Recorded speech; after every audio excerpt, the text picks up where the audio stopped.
আগে যা বলেছিলাম মিলছে তো? এইভাবে যদি থাকেন উদাসীন, আগামী দিন আসবে কারা করবে? শাসক করবে। কারা করবে? শাসক। কারণ ইতিহাস বলছে পৃথিবীতে যুগে যুগে ইসলামের সবথেকে বড় দুশমন ছিল দুই শ্রেণীর লোক। এক শ্রেণীর লোক রাজ ক্ষমতার দখল করে যারা অত্যাচার করত, অর্থাৎ জালিম শাসক। সব শাসক না, যারা জালিম শাসক। দ্বিতীয় নম্বর কারা? যারা ধর্মের দোহাই দিয়ে ভণ্ডামি করে। এই দুজন সবসময় এক হয়। আজকে এক হয়েছে না? হ্যাঁ, মিডিয়া গুলো খুলে দেখেন, বাপ রে বাপ, বাপ রে বাপ, পুরো দেশ ঘুরে বেড়াচ্ছে বাবাজি, কথা শুনছেন না? আর বাবাজির পিছনে মা তুলে বাপ তুলে মোল্লাদের গাল দিচ্ছে। এটা কি সভ্যতা? এই তুই কিসের ধর্মগুরু? এই জানোয়ার, তুই ধর্মগুরু? তোর তো বলা দরকার ছিল তোর শিষ্যদের মা বাপ তুলে গাল দিচ্ছিস কি? এক কথা ভুল বলছি? এরা ধর্মের আড়ালে নারী দেহ ব্যবসা করে, ধর্মের আড়ালে নারী দেহ শোষণ করে। আর নারী, ইসলাম বলছে তার পায়ের তলায় জান্নাত। জোরে বলুন সুবহানাল্লাহ। তাই এদের অত্যাচারে নারীরা আমেরিকা বলুন, ব্রিটেন বলুন, জাপান বলুন, দলে দলে সব ইসলামে ঢুকে যাচ্ছে। জোরে বলুন সুবহানাল্লাহ। আমি জানি আমার বলাতে তাদের রাগ হবে, আর আমি এটাও জানি তাদের পিছনে রাজ ক্ষমতাশালী লোকেদের হাত আছে। আমি এটাও জানি তারা হয়তো রাজ ক্ষমতার জোরে আমার উপর জুলুমও করবে। আমি এটাও জানি তারা হয়তো আমাকে মেরেও ফেলতে পারে। তাহলে বলছেন কেন? আমি এটা জানি, জানটা আমার নয়। একে আমি আদর করে যত্ন করে ঘরে আতর গোলাপ দিয়ে রাখলেও রাখতে পারবো না। যেভাবে যাবার, যখন যাবার, যে টাইমে যাবার, যে সেকেন্ডে যাবার, সেই সময় যাবে। পৃথিবীর সব চোর এক জায়গায় হলো, একে এক সেকেন্ড আগে বার করতে পারবে না। এটা যার তিনার হুকুমে। ওই জন্য বলছি, কথা মাথায় ঢুকেছে না? ঢোকেনি বাস। কিন্তু দুঃখের বিষয়, এভাবে যদি সব ভাই বলতে শুরু করতো, তাহলে আজকে আমার যুব সমাজ চাঙ্গা হতো না? কিন্তু সবাই তো বলছে না। বলা তো দূরের কথা, আমি বলে যাব, কালকে কেউ এসে আমার বিরুদ্ধে বলবে, জালিমের বিরুদ্ধে বলবে না। এরকম বক্তা আছে না? না, দুঃখ নয় এটা, কিন্তু এটা ঘটবে, কিছু করার নেই। এটাও তো আল্লাহর পরীক্ষা, যে আব্বাস ধৈর্য হারা হয় কি দেখবে। সেজিয়ে সুজিয়ে রাখলাম, অন্যজনকে দিয়ে ঘেটে দিল, আবার সাজালাম, আবার ঘেটে দিল, আবার সাজালাম, আবার ঘেটে দিল। হ্যাঁ, রক্তে গোস্তের তৈরি, মাঝে মাঝে মাথা গরম হয়ে যায়। আবার মনে হয়, আরে আমি তো আমার জন্য গুছিয়ে নিতে টেনশন কি, হয় হবে না হয় না হবে, আমি তো আল্লাহর জন্য করছি। কথা বলছেন, বোঝেন না কেন? খোদার বিনা হুকুমে হবেও না, আর খোদার হুকুম থাকলে হাজার বার ঘেটে দিল আবার হয়ে যাবে। চেষ্টা ছাড়লে হবে না, ঠিক না বেঠিক? যে চেষ্টা করেছে সেই কামিয়াবি হয়েছে। এই যে আলো জ্বলছে দেখছেন না, সব ল্যাম্প বাতি, এটা তারা বিজ্ঞানী তৈরি করেছে। উনি যখন এই আলো তৈরি করতে শুরু করে, যুবকরা শোনো, তোমরা তো ধৈর্য হারা হয়ে যাচ্ছে, কি কবে কি হবে না হবে, চল একটু সুযোগে কাজে লাগাই। কি মানে যুবকের দ্বারা সুযোগ সন্ধানী আছে না? না, মনে রাখবে, অতি চালাকের বুঝবে কোনি সময় হলে, যখন তোমাকে মিনহা খালাকনাকুম ওয়া ফিহা নুঈদুকুম ওয়া মিনহা নুখরিজুকুম, তখন বুঝবি আল্লাহ কি হয়ে গেল, আর কিছু করার থাকবে না। তুমি যদি বলো তখন, আরে না, এটাই তো ঈমান। সূরা বাকারার প্রথমেই আল্লাহ বলেছিল বিল গায়েব, গায়েবের উপরে যারা ঈমান এনেছে তারাই তো মুত্তাকি, তারাই তো প্রকৃত ঈমানদার। তো ভাইরা আমার, এই যে আলো তৈরি হয়েছে, বিজ্ঞানী প্রথম রিসার্চ করে করে করে করে অনেক দিনের প্রচেষ্টায় আলোটা তৈরি করলো। যেই বাতিটা জ্বালাতে গেছে, দাম করে বাস্ট হয়ে গেছে। বেচারির মুখ মাই সব কালি লেগে ফেটে চুরে খেটে খুটে অবস্থা খারাপ। পরিবার বুঝাচ্ছে, কেন চেষ্টা করছো, পারবে? তোমরা পারবে না। আজকে আমাদেরও পরিবাররা বুঝায়, কি হবে বাবা, পারবি ওদের সঙ্গে লড়াই করে, বুঝাই না? তো বিজ্ঞানী বলছে না, আমি চেষ্টা করব। আবার চেষ্টা করেছে, বেচারি দীর্ঘদিন করেছে। আবার যেই জ্বালায় একদম হুস করে ধোঁয়া হয়ে সব, স্ত্রী বুঝায়, বাচ্চারা বুঝায়, পরিবারের গার্জেনরা বুঝায়, ও কারো কথা শোনেনি। আমি তৈরি করি নেশা, জেদ, লক্ষ্য, টার্গেট, আলো জ্বালাবো।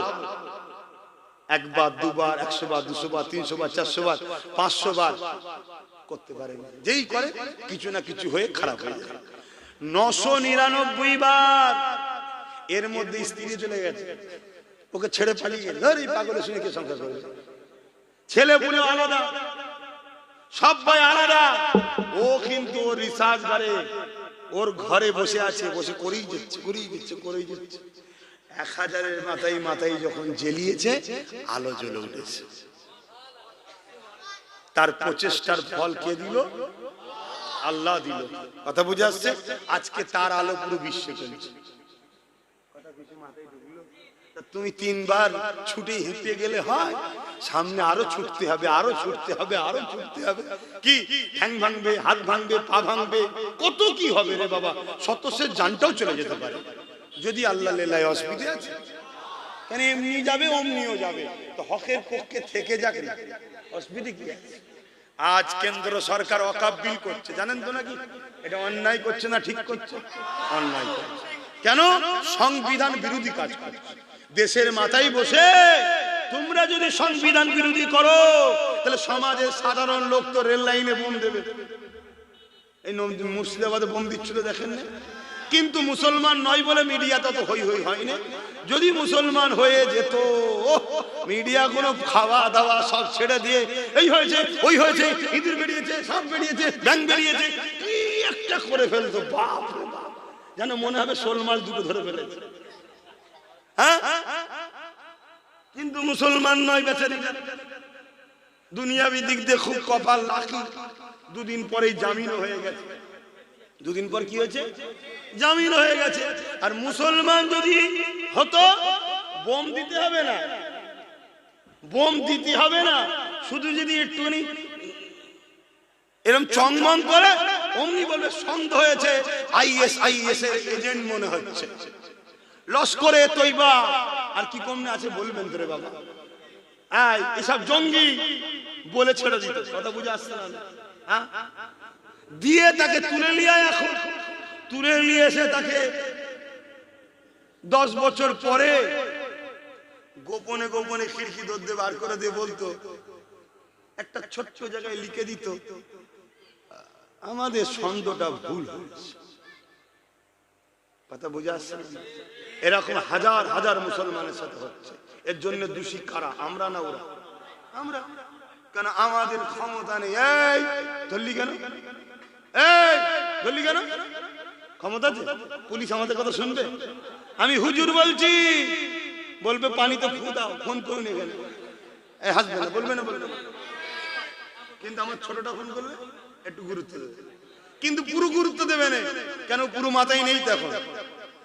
ও তো দীপ দীপ দীপ দীপ করছে একসাথে। কিন্তু গোটা 50 যদি হতো, বুঝতে পারছেন না? পারেন না? এই যাবো দেখবি, অমনি বলতেন না স্যার, দেখছি স্যার, হ্যান স্যার, ত্যান sir, welcome sir, sir sir sir sir, কত কি বলে ফেলতো। কি বুঝছেন না? বুঝুন, আমি ভুল বুঝাচ্ছি নাকি? কিন্তু আমার কম তো বুঝবে না। সারাদিন ধরে বুঝাবার পরে ফজরের নামাজ কাজা করে ঘুমাচ্ছে। সেই কম সারা বছর ধরে বুঝাবার পরে মরা মুরগির বিরিয়ানি খেয়ে ভুলে গেছে কোথাও মারতে হবে, কোথাও থাকতে হবে। এই কচি হাসছেন কেন বাবা? তোদের ভবিষ্যৎ গুলো কানাকর দিকে আছে। আমি তোদের সঙ্গে লড়ছি বা তোদের জন্য তোদের এই চাচাটা লড়ছে। কি বড় ভুল হচ্ছে? আমি একটু ভাই বাপ আনন্দ করে বলছি, কিন্তু হাকিকাতে বুঝবে কথাগুলো। আজকে কেন্দ্র সরকার বিল করছে, কিসের ক্ষমতায় করছে বলুন? কিসের ক্ষমতা? তার মিলিটারি, তার পুলিশ, তার কথাই কোর্ট চলবে, তার কথাই সব। সে সংবিধানেরও বিরোধী করছে। সংবিধান বলেছে কারো ধর্মীয় বিষয়ে আঘাত দেওয়া যাবে না, সে সংবিধানের বিরুদ্ধে চলে গেছে। বাবা সে আম্বেদকরকেও গাল দিচ্ছে, ছোট বড় কথা বলছে, বলছে না? বলেন, ক্রিটিসাইজ করছে না? করেন। তারপরে যা খুশি করছে, কখন কৃষকদের পিছনে লেগে যাচ্ছে। হ্যাঁ, কিসের জন্য করছে? রাজ ক্ষমতার জন্য। আজকে বলুন তো দেখি, বেশি নয়, গোটা 30-40 যদি আমাদের ওখানে থাকতো, তাহলে এই বিলটা যখনই ঘোষণা করতো অমনি তো চেয়ার ছুঁড়ে মারত। এই তোরা শপথ নিলি সংবিধান নিয়ে, আর সংবিধানের বিরুদ্ধে বিল করছিস মানে? ফাটাফাটি হতো না? হতো না? একটা এমপি মানে 15 লক্ষ ভোটার, তাই তো নাকি? গোটা 20 থাকা মানে বুঝতে পারছো? কিন্তু আছে যাদেরকে পাঠিয়েছো, তারা দেখছি আবার টাকলার সঙ্গে ফুল দিয়া দিয়ে করছে। দেখেছেন না দেখেন? আমার কথা কি খুব কষ্ট হচ্ছে? ও আমার মসজিদ লে নিচ্ছে ওরা, আমার কবরস্থান লে নিচ্ছে ওরা, তোমার বুকে ব্যথা হয়নি। আর আমি যখন বলছি গাদ্দারছেন, মুনাফিকছেন, কোন মুসলমানের যদি আমার কথাই কষ্ট হয় জানতে পারো মুনাফিক, ওর মধ্যে ঈমান নেই। যদি ঈমান থাকতো 100 বার হলো ভাবতো যে আমি এর সাথে দল করি তো কি হয়েছে, আল্লাহ ও রসুলের আগেইরা নয়। আমি এর সঙ্গে বিজনেস করি তো কি হয়েছে, আল্লাহ ও রসুলের আগে নয়। আমি ওর সঙ্গে আত্মীয়তা করেছি তো কি হয়েছে, আল্লাহ ও রসুলের আগে নয়। যতদিন দল আল্লাহ ও রসুলের বিরোধী করেনি ততদিন তার সাথে থাকবো। যেই বিরোধী করবে দলকে ডিভোর্স দাও, ঠিক না বেঠিক? কিন্তু এরপরও যদি কোনো মুনাফিক মুসলমান সমালোচনা করে জানতে হবে মুনাফিক। কিন্তু আমি বলবো মানুষ মাত্র ভুল হয় না, জানতে না আলাদা কথা। ফিরে আসো, তওবা করো, পরিবর্তন হও। আল্লাহ ভুল করেছি, আল্লাহ ভুল করেছি, আল্লাহ ভুল করেছি। 300টা লাঠি আছে, সব দিউনি। দরকার হয় খুব ভালো লাগে 250 দিয়ে দাও, 250 হলো হাতে রাখো। হতে পারে একদিন ডিফেন্সের কাজে লাগে যায়। আর সব দিয়ে ফেললে মেরে পাট করে ফেলবে, কিছু করার থাকবে না। বুঝতে পারছো? আমার জলসায় বাধা হবে না তো কাজ জলসায়। যারা এসে বলবে ওসব করুনি, ওসব করুনি, আমি যা বলছি শোনো, সবাই মিলে ইদিক উদিক করুন, ইনার সাথে থাকো, তাদের জলসা বেশি বেশি হবে, তাই না? কিন্তু উনি তো ভেতর থেকে এগিয়ে বসে আছে, উনি তো খেয়ে বসে আছে। তোমার ছেলেগুলো কি হবে? এই যে এদের কি হবে? একটা ছেলে এত বছর ধরে হয়ে গেল, এত যখন মহব্বত মুসলমানদের উপরে, কটা ছেলেকে জজ করেছো বলো? কটা ছেলেকে আইপিএস অফিসার বানিয়েছো বলো ক্ষমতায় থেকে? প্রশ্ন না প্রশ্ন? কটা ছেলেকে উকিল করেছো ক্ষমতায় থেকে বলো? কটা ছেলেকে আইপিএস অফিসার বানিয়েছো বলো? কটা ছেলেকে ডিএম করেছো বলো? মুসলিমদের কটা ছেলেকে ভিডিও বানিয়েছো বলো? আছে? কিন্তু আমি দেখিয়ে দেবো কয়েক লক্ষ গুন্ডা তৈরি হয়েছে নতুন করে, সব মুসলমানের ছেলে। এবারে ওই ছেলেগুলোকে এখন বলছে এ ওখানকার জঙ্গি, এ ওখানকার জঙ্গি, এ ওখানকার জঙ্গি বলে সব তুলে যাচ্ছে। কথা মাথায় ঢুকছে? হ্যাঁ, আমেরিকায় তৈরি করেছিল আল কায়দা। কে তৈরি করেছিল? আমেরিকা। হিলারি ক্লিনটন নিজে বলছে, গল্প বলছিনি, গুগল সার্চ করো, সব তথ্য। হিলারি ক্লিনটন বলছে যে এমন করে, ও তুমি কাজ করছো, চালিয়ে যাও, চালিয়ে যাও। তুমি জলসা শুনছো না কি করছো? ওটা কোথায়? মিডিয়ার লোক নাকি? মিডিয়ার লোক?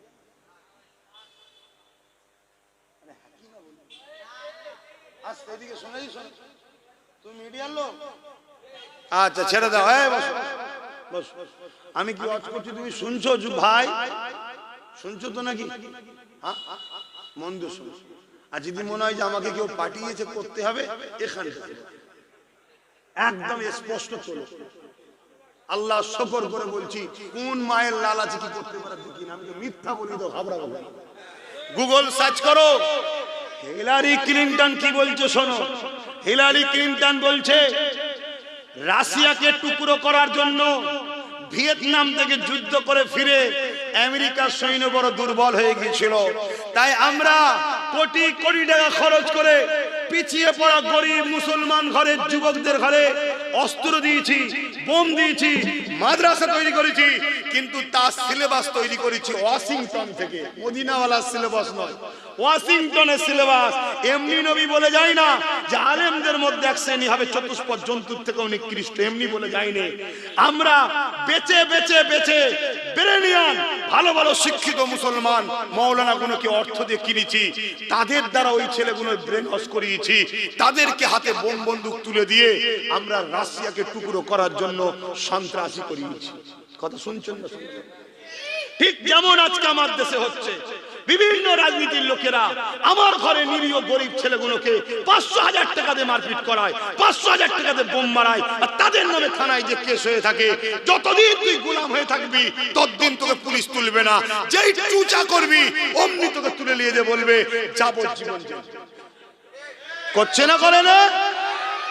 তাহলে বলুন আমার কম কিরা মিটাতে চাইছে না বাঁচাতে চাইছে? যারা কমকে মিটাতে চায় তাদের বিরুদ্ধে তো আমাদেরকে সংগ্রাম করতেই হবে। তুমি তোমার গ্রামটাই করো, তুমি তোমার গ্রামে করো, যে যার গ্রামে লড়াই করো। আর যেসব বন্ধুরা এখন এই দিক ওদিক আছেন, আমি তাদেরকে বলবো ভালো করে জানুন, আপনি যদি মুসলমান হন সজাগ হন, আর যদি মুনাফিক হন তাহলে বাপ আপনার বিরুদ্ধেও আমাদেরকে লড়াই করতে হবে, ঠিক না বেটি? তো ভাইয়ের আমার, তাহলে কেন্দ্র সরকার ওয়াকাফের বিরুদ্ধে একটা সংশোধনের নামে আইন করছে, যেখানে মূলত লক্ষ্য ওয়াকাফকেই পুরুষ লুটে নেবে, তাই তো নাকি? এই চক্রান্ত চালাচ্ছে না চালাইনি? তো সেই বিষয়ে যদি কখনো বারাসাতের মেন সিটিতে, টাউনে বা আপনাদের আশপাশের কোনো ময়দানে কেন্দ্রের ওয়াকাফ বিলের প্রতিবাদে মসজিদ মাদ্রাসা কোরআনের পক্ষে দাঁড়িয়ে আমি আব্বাস সিদ্দিকী যদি লড়াইয়ের ডাক দিই, প্রতিবাদের ডাক দিই, আপনাদের ঘরে কি আমার পাশে একটু পাওয়া যাবে? হাত তুলে বলুন, পাওয়া যাবে? আলহামদুলিল্লাহ, হাত নামান। খেয়াল রাখবেন আমার নামে মিথ্যা প্রচারণা হয়, আবার আসবো বলে প্রচার করবে, গিয়ে দেখবেন নেই। এরামও চলছে। কেন? ওয়াকাফের আন্দোলন দুই ধরনের মানুষ করছে, একদল সাররুল উলামা, একদল খায়রুল উলামা, যারা আল্লাহ ও রাসূলের পক্ষে তারাও ওয়াকাফে আন্দোলন করছে, আর একদল লোক এই সুযোগে নেমেছে কেন্দ্রের বিরুদ্ধে ইনাদ দালালি করছে। ওপেন বলে যাচ্ছে, ওপেন। আজকে তুমি আন্দোলন করছো মসজিদ মাদ্রাসার পক্ষে, তোমার মেম্বারে বসাছে তারা ওয়াকাফ ঝেড়ে খায়নি। এই আব্বাস আলী গোরাচাঁদ হুজুরের 900 বিঘে জায়গা, তার মধ্যে মাত্র আছে 92 শতক, বাকি 897 বিঘে জায়গা গেল। কারা খেয়েছে? আব্বাস সিদ্দিকী খেয়েছে। যাদের ঘরে নিয়ে বসাছে তারাই তো খেয়েছে, তারাই তো দখল করে রেখেছে। তাহলে ও যেমন ওয়াকাফের বিরোধী, এও ওয়াকাফের বিরোধী, উভয়ের উচিত হবে আমার ধর্মের বিরুদ্ধে মাথা না ঘোরানো, ঠিক না বেটি? কিন্তু আন্দোলন হচ্ছে কি? শুধু কেন্দ্রের বিরুদ্ধে, শুধু কেন্দ্রের বিরুদ্ধে। তার মানে কি? এনাকে খুশি করছে, মাল পানি দাও। মুনাফিক চেনো, মুনাফিক চেনো। কতদিন বাঁচবো আমি জানি না, একটু চিনিয়ে দিচ্ছি, চিনেলে। শুনছো তো ভাই? যদি না শোনো, দুনিয়া তো বারবার হবে, কবরে যাবার পরে 99টা সাপ জাহান্নামের গর্ত পাবে কবরে। আমার বাপের কথা শোনাচ্ছি না, কোরআন হাদিসের কথা শোনাচ্ছি, খুব ভালো করে শোনো। আরো একটা কথা বলবো, কষ্ট হচ্ছে না তো? ঠিক করে বলে। আচ্ছা বলুন, কেন্দ্র সরকার আমার মসজিদ মাদ্রাসা ওয়াকাফকে লুটতে চাইছে, এর বিরুদ্ধে দুদিন চিল্লে বন্ধ করে দেবেন নাকি? জোরে বলে। কৃষকদের বিরুদ্ধে একটা আইন করেছিল কেন্দ্র সরকার, জানেন তো নাকি? কৃষকরা কেন্দ্র সরকারের ওই কালা কানুনের বিরুদ্ধে আন্দোলন এত করেছিল, সরকার আইন প্রত্যাখ্যান করতে বাধ্য হয়েছে না হয়নি? তাহলে আমাদের আন্দোলন এমন করতে হবে, 100 বার যদি তোমাদের এলাকায় আসি, 100 বারই তোমাদের কাছতে হবে। রাজি আছো? এটা মনে রেখে দিও যে আমার এখন কাজ আছে, এই তো গেলাম না, হাঁপিয়ে গেলে হয়, হাঁপিয়ে গেলে হয়। কেন? জুলুম জালিমরা করবে, আমাদের ঘরে জুলুম দেখে ঘেবড়ে গেলে হবে না। আল্লাহ ও রাসূলকে খুশি করার জন্য জীবনের শেষ নিঃশ্বাস জানটুকু দিতে হলো দিতে প্রস্তুত আছি। জোরে বলুন সুবহানাল্লাহ। তো ভাইয়ের আমার, এই আন্দোলন তাহলে চলবে, ঠিক না? আচ্ছা বলুন তো ভাই, যদি তোমার আব্বা আম্মা কোরআনের বিরোধী করে, এবার বল, প্রতিবাদ হবে না হবে না? আন্দোলন হবে না হবে না? যে মানতে পারছি না আপনার কথা, ঠিক না বেটি? কেন? আপনি আমার আব্বা আম্মা হন ঠিকই কথা, কিন্তু আমার সৃষ্টিকর্তার থেকে বড় নয়, আমার রাসূলের থেকে বড় নয়, আমার কোরআনের থেকে বড় নয়, ঠিক না বেটি? যদি তোমার পীর সাহেব, মুরি সাহেব, ইমাম সাহেব কোরআনের বিরুদ্ধে হয়, কথা বলছেন না কেন? বিরোধী করতে হবে। কেন? মান আহাব্বা লিল্লাহ ওয়া আবগাদা লিল্লাহ ওয়া আতা লিল্লাহ ওয়া মানআ লিল্লাহ ফাকাদ ইস্তাকমালাল ঈমান। নবী বলছে, ভালোবাসবো আল্লাহর জন্য, দুশমনি করবো আল্লাহর জন্য, আত্মীয়তা করবো আল্লাহর জন্য, বিচ্ছেদ হবে আল্লাহর জন্য, এরাই হলো প্রকৃত ঈমানদার। শুনছে? তাহলে তুমি হুজুর হও, মুনি সাহেব হও, পীর সাহেব হও, যে সাহেবই হও, আমার আল্লাহ রাসূল কোরআন দিন ইসলামের বিরোধী যে হবে তার বিরোধী আমরা হব, ঠিক না বেটি? ধরুন তুমি একজনের সঙ্গে বিজনেস করছো, কোটি কোটি টাকার লেনদেন হয়, এখন তোমার মহাজন হোক বা কাস্টমার হোক, তোমার নবীর বিরুদ্ধে, ইসলামের বিরুদ্ধে, কোরআনের বিরুদ্ধে কথা বলছে, সে ইসলামকে মানে না, আলাদা কথা। হতে পারে সে অমুসলিম, তার সাথে বিজনেস যায় আছে না নাই আছে, কিন্তু ধরুন সে হঠাৎ করে একদিন তোমার কোরআনের বিরুদ্ধে বলছে, তার সাথে আর বিজনেস চলবে? যদি তোমার কোন নেতা লিডার হয়, সে যদি অমুসলিম হয়, তাকে ভোট দাও, সাপোর্ট করো, দুনিয়াবি স্বার্থে চলছে, চলবে, এতে অসুবিধা, ইসলাম নিষেধ করেন, এটা রাষ্ট্রের সেবার জন্য করতে হবে। কিন্তু তোমার লিডার হঠাৎ করে রাজ ক্ষমতা দিয়ে তোমার কোরআন ও রাসূলের বিরোধী করছে, তাকে আর সাপোর্ট করা যাবে? জোরে বলো। যদি কেউ করে সে বেঈমান কাফের হয়ে যাবে। শুনে রেখে দাও ফতোয়া। কোন মুফতি আছে দালাল মার্কা নিয়ে আসো, পৃথিবী যেখানে বলবে সেখানে বসতে রাজি আছি। কোরআনের দুশমনকে শক্তিশালী করে কোরআনের বিরুদ্ধে লাগাবার পরিকল্পনা যারাই করবে তাদেরকে আল্লাহ কাফের করে দেবে। কথা মাথায় ঢুকছে না? ঢোকে না? জানতে নেই আলাদা কথা, জেনে যাওয়ার পর সজাগ হওয়া দরকার আছে না? তোমরা জানো কেন্দ্র সরকার তো বিল করছে মসজিদ মাদ্রাসাকে সব ভেঙে শেষ করে দেবে। আমার রাজ্য সরকার মাদ্রাসা থেকে কোরআন তুলে দিয়েছে, খবর পেয়েছো? কজন জানো? একটু হাত তুলে দেখাও। এই কজন। আর কেন্দ্র সরকার মসজিদ মাদ্রাসার বিরুদ্ধে বিল করছে, এটা কজন জানো? হাত তোলো। সবাই জানে। কেন বলো তো? সবাই কেন্দ্রের বিরুদ্ধে আন্দোলন করছে, আর ইনি কোরআনকে মিটাচ্ছে, কেউ আন্দোলন করেনি। কেন? মাল পানি পাই তিনার থেকে। শুনছেন না? মাল পানি পাই তো। ও তার মানে কেন্দ্র মাল পানি দেয় না বিরোধী করো, আল্লাহর জন্য নয়। তিনি মাল পানি দেয়, অন্যায় করলেও বিরোধী নয়। মনে রাখবেন, মোমেন ওই উলামা যে কেন্দ্রের অন্যায়ের বিরোধীও করবে, রাজ্যের অন্যায়ের বিরোধী করবে। ঠিক না বেঠিক? হ্যাঁ, তোমরা উভয়ে রাজনীতি করছো, করগে যাও, আমাদের কোনো এতে কিছু বলার নেই। যার যাকে ভালো লাগবে সাপোর্ট করবে। ঠিক না বেঠিক? সবাই প্রচার করবে, বুঝাবে, যার যাকে লাগবে। দেখার আব্বাস সিদ্দিকীর প্রয়োজন নেই। কিন্তু তুমি যদি মনে করো যে কেন্দ্রের হাত থেকে বাঁচার জন্য রাজ্যের কোলে উঠতে হবে, তাহলে শুনে রেখে দাও, রাজ্য কোরআনকে বন্ধ যদি করছে, তাহলে একে সাপোর্ট করা আমাদের জন্য ঈমান চলে যাবে। এই শুনছেন? অতএব যারা আন্দোলন করছেন তাদেরকে ফলো করুন। তারা যদি আন্দোলনে বলে যে কেন্দ্র বিরুদ্ধে বাহবা দেবেন, ঠিক তেমনই তাদেরকে বলতে হবে, রাজ্য সরকার হুঁশিয়ার হও, মাদ্রাসা শিক্ষা থেকে কোরআনকে বাদ দিলে হবে না। যদি কোরআনকে বাদ দাও, আমরা দিলে যে জায়গা দিয়েছি এখান থেকে তোমায় বাদ দেবো, কোরআন দিল থেকে বাদ দেবো না। জোরে বলুন সুবহানাল্লাহ, আরো চিৎকার দিয়ে বলুন সুবহানাল্লাহ। আল্লাহু আকবার বলা দরকার আছে না? কিন্তু বলছে কেন বলেন? প্রোগ্রামগুলো হচ্ছে ইনার টাকাতে, প্রোগ্রামগুলো হচ্ছে টাকাতে। কর কর, এই সুযোগে আব্বাস সিদ্দিকী মাঠে নেই করেলে। শুনছেন না? শুনছেন? আমি সব বুঝি, কিন্তু অনেক সময় আমার হুজুর, আমার নবী বলেছে চুপ থাকতে, চুপ থাকতে হয় জায়গা বিশেষ। কিন্তু আজকে যখন আমার কোরআনকে বন্ধ করছে মাদ্রাসা থেকে রাজ্যে, প্রতিবাদ করা দরকার আছে না? হ্যাঁ, তুমি ভুল করছো, ও ভুল করছে। তুমি কোরআনকে যেমন ছিল তেমন রাখো, আব্বাস সিদ্দিক আর কিছু বলতে যাবে না। যার যাকে ভালো লাগবে তার পক্ষে থাকবে। ঠিক না বেঠিক? কিন্তু তুমি ক্ষমতার জোরে আমার কোরআনকে মিটাতে যাবে, মেনে লিয়া যাবে? যারা এর সাথে আছো তিনাদেরকে বলবো, যদি মুসলমান হও এনাকে বুঝাও, ই কি করছেন? আমরা তো আপনার দিকে ভালোবাসি, পিয়ার করি, আপনি আমার কোরআনকে মিটাচ্ছেন মানে?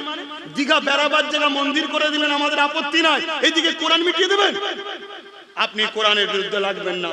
আর যদি তোমাকে যদি ইনার প্রয়োজন হয় তাহলে তোমার কথা শুনবে। আর তোমাকে যদি মনে করে তুই তো আমার বাড়ির পাহারাদারের কুকুরের মতো, তোর কার প্রয়োজন নেই, কথা শুনছেন, তাহলে সতর্ক করছে আমার ভাইরা, তওবা করে ফিরে আসো, তওবা করে পরিবর্তন হও, তওবা করে পরিবর্তন হও, তওবা করে পরিবর্তন হও, তওবা করে পরিবর্তন হও। যদি তওবা করে পরিবর্তন না হও, তাহলে মনে রেখে দিও, তুমি যদি মনে করো কেন্দ্রের হাত থেকে বাঁচার জন্য রাজ্যের কোলে উঠবো, আমার আল্লাহ তোমাকে এর সাথে তোমাকেও শেষ করে দেবে। কেন কোরআন বলেছে, আমার আল্লাহ জানাচ্ছে যারা আমি ও রাসূলের বিরোধী হবে তাদের পক্ষে যারা থাকবে আমি আল্লাহ তাদের হাতে তাকে মিটাবো। ইতিহাসের পাতা শোনো, এই ভারতবর্ষে একটা রাজা ছিল, রাজাটার নাম হলো আকবর। কি নাম? আকবর। ওই রাজা একটা কিতাব লিখেছিল দ্বীনে ইলাহি। শুনেছেন আপনারা? দ্বীনে ইলাহি। বলুন আকবর কি কিতাব লিখতে পারে? তাহলে কাঁধে ঘর দিয়ে লিখেছিল? বলবেন তো সাহস করে, লজ্জা করছেন কেন? মুনাফিক উলামাদের দিয়ে এটা বলবেন। শুধু আলেম বললে আবার কেমন লাগবে? কেন আলেমরা হলো আমাদের জান্নাতে নিয়ে যাওয়া পথিক, মানে কি বলে, গাইডম্যান। জোরে বলুন সুবহানাল্লাহ। আলেমদেরকে সম্মান করবেন, আলেমদের ভালোবাসবেন, আলেমদের মুখ দেখবেন, আলেমদের সোহবতে বসে খানা খাবেন। আলেমদের সঙ্গে কেউ যদি বসে খানাও খায়, কিয়ামতের দিন ওই লোকটা আলেমের সাথে জান্নাতে চলে যাবে। জোরে বলুন সুবহানাল্লাহ। তাহলে আলেমের ইজ্জত আছে না? না। কিন্তু মুনাফিক আলেম খায়রুল উলামা নয়, শাররুল উলামা। আকবর টাকা দিয়ে কিনেছে, দেশের রাজা কিনেছে, কিনে তার দ্বারা দ্বীনে ইলাহি লিখিয়েছে। কিন্তু এটা লিখলে তো শুধু হবে না, সমাজকে খাওয়াতে হবে। তো খাওয়াবে কারা? আলেম। কেন মানুষ আলেমকে ভালোবাসে, ওরা বাজারে বাজারে বাজারে বাজারে খাওয়াবে। মুজাদ্দিদ আল পেসানির কানে খবর চলে গেল। মুজাদ্দিদ আল পেসানি শুনছেন তো নাকি? মুজাদ্দিদ আল পেসানি হতভাগা আকবরের বিরুদ্ধে প্রতিবাদ শুরু করলেন যে আকবর কোরআনের বিরুদ্ধে, ও দ্বীনে ইলাহিকে করছে, ও বেঈমান হয়ে গেছে। মুজাদ্দিদ আল পেসানি দেশের রাজার বিরুদ্ধে কথা বলছে। এখন তো ভোটাভুটিতে হয়, তখন রাজা মানে সে যা বলবে তাই। রাত্রি যদি বলে রোদ উঠেছে, যে যাহা পারে ওটাই বলতে হবে, না কল্লা আলাদা হয়ে যাবে। দিনের বেলা যদি বলে যে চাঁদ দেখা যাচ্ছে, যে যাহা পানা। মেয়েকে যদি বলে পুরুষ, যে যাহা পানা। পুরুষকে যদি বলে মেয়ে, যে যাহা পানা। নাই তো মেরে ফেলবে। রাজারাই করতো না করতো নি? বদমাইশ রাজা, ভালো রাজারা বদমাইশ যারা করতো না করতো নি? তা আকবর এরকম বদমাইশ ছিল, শুনছেন? সে তার বিরুদ্ধে কে লড়াই করছে? মুজাদ্দিদ আল পেসানি, একজন বয়স্ক বুজুর্গ আলেমে দ্বীন এবং তরিকার পিরানে পীর। জোরে বলুন সুবহানাল্লাহ। তিনি প্রতিবাদ শুরু করলেন। এই প্রতিবাদ যখন শুরু হয়েছে, হতভাগা আকবর মুজাদ্দিদ আল পেসানি হুজুরকে চারিদিক দিয়ে দমাবার চেষ্টা করেছে, কিন্তু মুজাদ্দিদ আল পেসানিকে দমাতে পারেনি। কেননা মুজাদ্দিদ আল পেসানির সঙ্গে আমার আল্লাহ ছিলেন। জোরে বলুন সুবহানাল্লাহ। তো মুজাদ্দিদ আল পেসানিকে আকবর একদিন চ্যালেঞ্জ দিল, কি চলো লড়াইয়ের ময়দানে আসো, তোমার সঙ্গে লড়াই হবে। মুজাদ্দিদ আল পেসানি সবাইকে জানিয়ে দিল, আকবরও জানিয়ে দিল। মুজাদ্দিদ আল পেসানি ময়দানে গেল। ময়দানে গিয়ে মুজাদ্দিদ আল পেসানি চোখে পানি, অবাক হয়ে দেখছে। কি দেখছে? হতভাগা আকবরের দিকে বড় বড় নাম করা মুফতি, মৌলানা, পীর সাহেব, পীর যারা বড় বড় খানকায় বসে থাকা, সব আকবরের দিকে, আর মুজাদ্দিদ আল পেসানির দিকে কোটি কত আলেম উলামা। কেন? মুজাদ্দিদ আল পেসানি তার পিছনে মিলিটারি আছে, ফোর্স আছে, আর টাকা দিয়ে কিনে নিয়েছে। আলেমরা ভাবছে আকবরের দিকে সব আছে। আলেমরা ভাবছে আকবরের বিরোধী করলে আমাকে জেল দেবে, আমাকে কি বলে পয়সা দেবে না, জুলুম করবে। সব আকবরের পক্ষে চলে গেছে। একবারও ভাবলি না যে আমার আল্লাহর বিরুদ্ধে যাচ্ছে? মুজাদ্দিদ আল পেসানি দোয়া করলেন, আল্লাহ আপনি তো বলেছেন হকের হাকিম আপনি, যার কেউ নেই তার সাথে আপনি আছেন। আয় আল্লাহ, আমি মুজাদ্দিদ আল পেসানি আপনার কাছে সাহায্য চাই। আমি আজকে দেখতে চাই আপনি আমাদের সঙ্গে আছেন। এই সময় যদি সাথ না দেন তো কবে আর সাথ দেবেন? আল্লাহ আপনি আমাদের সাথ দেন। মুজাদ্দিদ আল পেসানি দোয়া কবুল হয়ে গেল। বিশাল তুফান ওটা শুরু হলো। ওই তুফান মুজাদ্দিদ আল পেসানি এবং তার সাথী যারা উলামা ছিল তাদেরকে মুভাট্টেক করে গিয়ে সামনে ছিল আকবর ও তার পক্ষে মুনাফিক উলামা, সবাইকে আল্লাহ জাহান্নামে পাঠিয়ে দিল। বলুন সুবহানাল্লাহ। আর আমার আল্লাহ এই বিপদ থেকে মুজাদ্দিদ আল পেসানিকে রক্ষা করলেন। জোরে বলুন সুবহানাল্লাহ। আগুটি বসে কথা মাথায় ঢুকছে না? ভাইয়ের আমার, তাহলে বলুন আমার কোরআনের কেউ বিরোধী করবে, আমার মসজিদের বিরোধী করবে, আমরা বলবো না? একটু হাঁকি না বলবো? বলবো তো? এবারে মানুষ মাত্র ভুল হতে পারে, ইমাম সাহেব, মৌলানা সাহেব, মুফতি সাহেব আগে ভালো মনে করেছিল, সাথ দিয়েছিল, হতে পারে, ঠিক না বেটি? কিন্তু আজকে যে কোরআনের বিরোধী করছে ওনাকে বোঝানো দরকার আছে না, যে আপনি এটা ভুল করছেন, আপনি কোরআনকে রেখে দেন। তাহলে আমি আব্বাস সিদ্দিকী কাল বলতে আসবো না? আমার কেন বলার লাইন আছে কোথায়? কথা ঠিক না বেটি? আর তুমি যদি কোরআনকে মিটাতে চাও গায়ের ক্ষমতা দিয়ে, তাহলে আমাকে তো লড়াই করতেই হবে, আমাকে তো বুঝাতেই হবে। 10টা মোমেন থাকে, 10 জনকে লড়বো। মুজাদ্দিদ আল পেসানির পাশে অল্প ছিল, মুজাদ্দিদ আল পেসানিরই উত্তরসূরি আমরা, আমাদের দিকে অল্প থাকবে। যদি আমার আল্লাহ জালিমের লড়াইয়ে আমাদের শহীদের দরজা দেয়, আমরা শহীদ বরণ করে জান্নাতে যাব। আর যদি গাজী বানায়, দুনিয়া আখিরাতে সম্মান পাবো। জোরে বলুন সুবহানাল্লাহ। কিন্তু কোরআনের বিরোধীকারীদের ছাড়া যাবে না। তাই আগামী দিন মসজিদ, মাদ্রাসা, দ্বীন, ইসলাম, কোরআনের পক্ষে যদি এলাকায় জনসভা ডাক দিই, আপনারা ঘরে পাশে পাবো তো? হাত তুলে বলুন পাবো তো? হাত লম্বা করে বলুন পাবো তো? আল্লাহ হাতকে কবুল করে বলুন আল্লাহুম্মা আমিন। আরো জোরে বলুন আল্লাহুম্মা আমিন।